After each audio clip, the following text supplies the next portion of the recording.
Hi love! Sharing my Easter Sunday ganap. So, syempre, work tayo. Sayang holiday pay. Naisipan din naming mag-breakfast sa work. So, ayan ang aming mga food.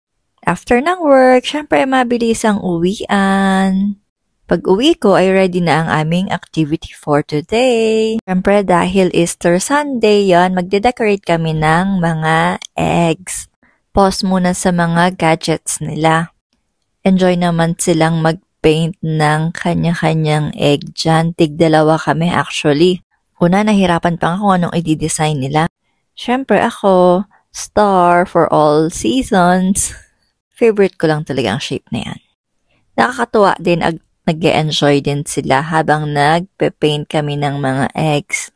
I see to it kahit sobrang busy sa work, syempre kailangan may time pa rin sa mga kids at gumawa ng activities together.